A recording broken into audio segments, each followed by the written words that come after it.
SSC, CGL, CHSL, MTS পরীক্ষার objective ইংলিশের spotting এরর্সের উপর আমি কিছু টিউটোরিয়াল ভিডিও বানাচ্ছি।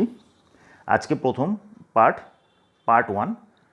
সব ভিডিও যদি নোটিফিকেশন পেতে চাও তাহলে অবশ্যই চ্যানেলটাকে সাবস্ক্রাইব করো।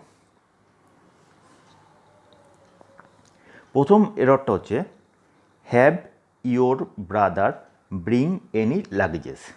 তাহলে প্রথমে তোমরা এররটা ধরার চেষ্টা করো। আর আমি মাল্টিপল এরর দিয়েছি, মানে একটা লাইনে একাধিক এরর দিয়েছি। যেগুলি পরীক্ষাতে খুব কমন আসে সেগুলিকে আমি নিজে লাইন বানিয়েছি, বিভিন্ন ধরনের এরর একসঙ্গে দিয়েছি, একটু লক্ষ্য রাখো।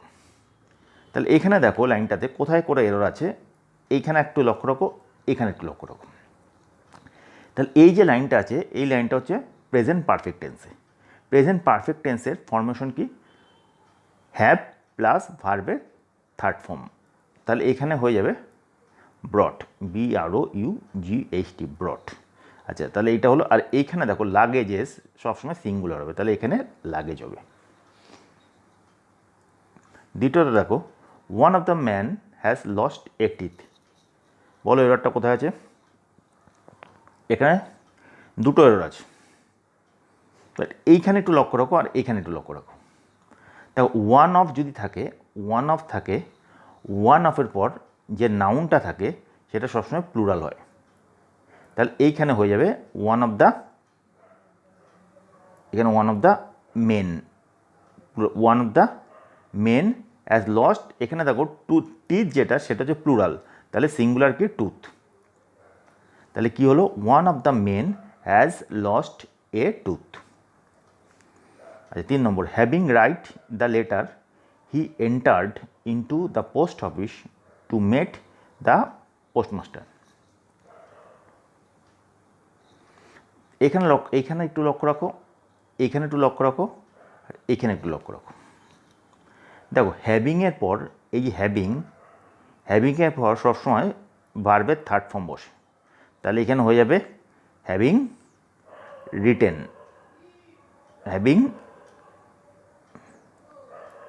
রিটেন, সবসময় ভার্বে, মানে হ্যাভিংয়ের সময় সবসময় ভার্বের থার্ড ফর্ম বসে, হ্যাভিং রিটেন দ্য লেটার। আচ্ছা, এখানে দেখো এন্টার যদি কোথাও রুমে প্রবেশ করতে বোঝায় তাহলে কিন্তু সেটা পরে ইনটু হয় না, তাহলে ইনটু লাগবে না।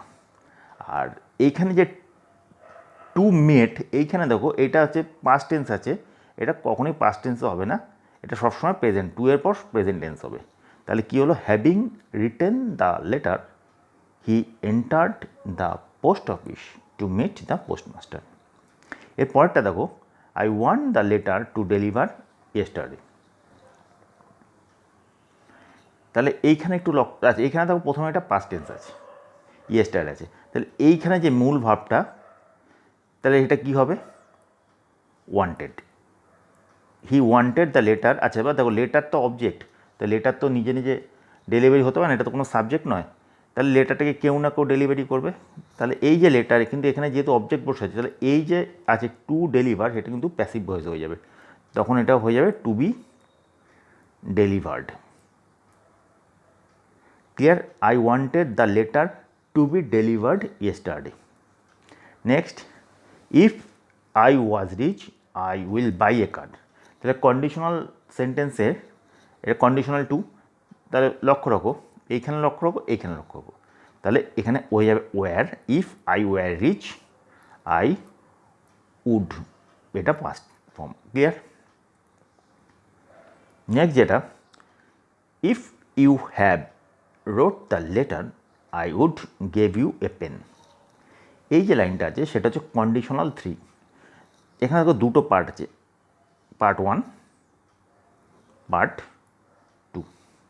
এই ধরনের সেন্টেন্সের যে স্ট্রাকচারটা হয় সেটা দেখো, এই যে প্রথম পার্ট 1, এই পার্ট 1-এর স্ট্রাকচার হচ্ছে পাস্ট পারফেক্ট। তাহলে এইখানে দেখো, তাহলে যদি পাস্ট পারফেক্ট হয় তাহলে দেখো, তাহলে পাস্ট পারফেক্টের স্ট্রাকচার কি? হ্যাড প্লাস ভার্বের থার্ড ফর্ম। তাহলে কি হয়ে যাবে? ইফ ইউ হ্যাড রিটেন, তাহলে হয়ে যাবে if you had written, if you had written, তাহলে প্রথম স্ট্রাকচারটা হলো। এবার দ্বিতীয়টা I would gave you a pen. এখানে দেখো যে দ্বিতীয় স্ট্রাকচারটা আছে, এই যে এটাকে যদি আমি পার্ট টু ধরি, তা পার্ট টু স্ট্রাকচার হচ্ছে উড হ্যাভ প্লাস ভার্বের থার্ড ফর্ম।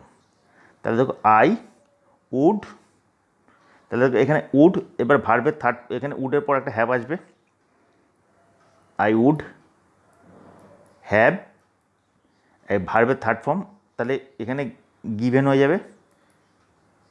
ক্লিয়ার? তাহলে কি হলো, if you had written comma I would have given you a pen.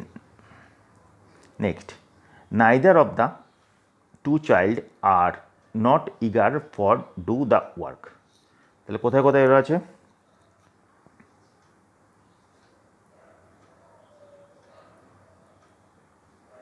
আচ্ছা, দেখো নাইদার অফের পর সবসময় প্লুরাল নাউনের প্লুরাল ফর্ম বসে। 1 নম্বর, তাহলে এখানে যে neither of the two children. আচ্ছা, আর নাইদার অফের পর ভার্বের সিঙ্গুলার ফর্ম বসে। তাহলে কি নাইদার অফ, এখানে ভার্ব হচ্ছে এইটা, তাহলে হয়ে যাবে ইজ। তাহলে কি neither of the two children is. আচ্ছা, আর ইগারের পরে কী বসে? ইগারের পরে কিন্তু সবসময় টু বসে, মানে ইগারের সঙ্গে অ্যাপ্রোপ্রিয়েট প্রিপোজিশনের এটা ইগার টু। তাহলে কী হলো, neither of the two children is. আচ্ছা, আরেকটা এরর আছে, দেখো এইটা আছে, নাইদার তো ইটসেলফ নেগেটিভ, নাইদার মানে নেগেটিভ, তাহলে এখানে নটের দরকার নেই। তাহলে কী হলো, neither of the two children is eager to do the work. এটাই আজকে সেটের last error. The streets of Kerala is clean than that of Bihar. Amit, who is junior than me, told this. Amit is wiser than brave. তাহলে এখানে অনেকগুলি error আছে। তাহলে দেখো, প্রথমে তোমরা চেষ্টা করো, আমি আসছি। দেখো এইখানে দেখো, এখানে কি হচ্ছে, কেরালার রাস্তাগুলি বিহারের রাস্তাগুলির থেকে পরিষ্কার। আমি জাস্ট একটা উদাহরণ দিচ্ছি। হ্যাঁ, অমিত যে আমার থেকে জুনিয়র, সে আমাকে বলেছিল অমিত বুদ্ধিমান, অমিত যতটা সাহসী তার থেকে বেশি বুদ্ধিমান। আচ্ছা, এবার দেখো এখানে একটা কম্প্যারিজন হচ্ছে। দেখো ভালো করে দেখো, এই এররগুলি কিন্তু খুব খুব ডিফিকাল্ট এরর। দেখো এখানে কি অ্যাকচুয়ালি কম্প্যারিজনটা হচ্ছে, এখানে একটা প্রথমে ফার্স্ট হচ্ছে তোমার একটা কম্প্যারিজন হচ্ছে। তাহলে কম্প্যারিজন যদি হয়, তাহলে এখানে ক্লিনার ক্লিনেস্ট, তাহলে কম্প্যারিজনে তাহলে আমার ক্লিনার হলো। আচ্ছা, এবার লক্ষ্য করে দেখো, এই পোর্শনে আসো, দেখো এইদিকে দেখো, ভালো করে দেখো, এইগুলি আমরা অনেকেই বেশিরভাগ স্টুডেন্টই ভুল করে। এখানে তুলনাটা কার সঙ্গে কার হচ্ছে? দেখো কেরালার সঙ্গে কিন্তু বিহারের তুলনা হচ্ছে না, ভালো করে লক্ষ্য দেখো, কেরালার রাস্তাগুলির সঙ্গে বিহারের রাস্তাগুলির তুলনা হচ্ছে।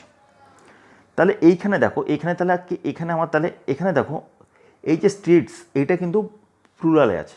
তাহলে এখানে দ্যাট কি হবে, দ্যাটটা তো সিঙ্গুলারে বসে, তাহলে এখানে দোজ হবে। ক্লিয়ার?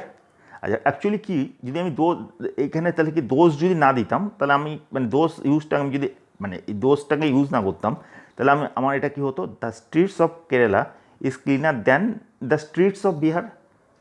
তাহলে সেইটার জন্য আমি দ্য স্ট্রিটসটাকে আমি বারবার মেনশন না করার জন্য আমি এখানে দোষ কথাটা ইউজ করেছি। আর এখানে যদি ধরো, এখানে যদি সিঙ্গুলার হতো, দ্য স্ট্রিট যদি একটা হতো, তাহলে কিন্তু ওখানে দ্যাটটা অসুবিধা হতো না।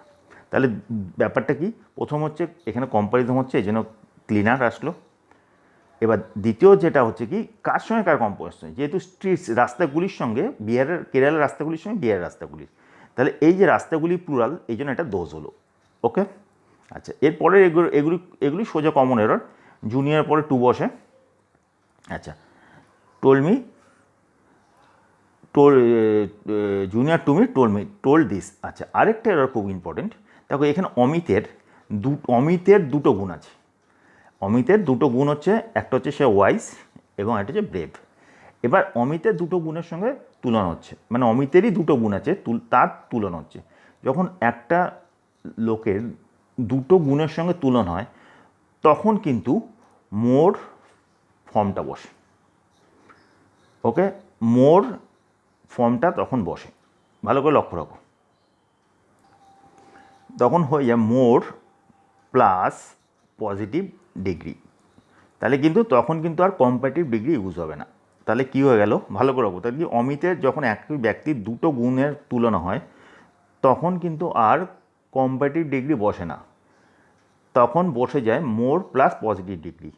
তাহলে এখানে আমরা জানি ওয়াইজের কম্পারেটিভ ডিগ্রি WIAC ওয়াইজ, তার কম্পারেটিভ ডিগ্রি হচ্ছে ওয়াইজার। কিন্তু এখানে যেহেতু অমিতের দুটো গুণ আছে সেখানে এই ওয়াইজের কথাটা হবে না, তখন হয়ে যাবে মোর ওয়াইজ। তাহলে কি, Amit is more wise WIAC then brave. তাহলে 8টা এরর করালাম, আমি আরও নেক্সট এটা আরও এরর নিয়ে আসবো যেগুলি পরীক্ষাতে একদমই আসে। আমি নিজে লাইন বানাবো যেগুলি স্টুডেন্টদের সহজে মনে থাকে। তাহলে তোমরা একটু চ্যানেলটা সাবস্ক্রাইব করে নাও আর বন্ধুদের সঙ্গে শেয়ার করো প্লিজ। Thank you.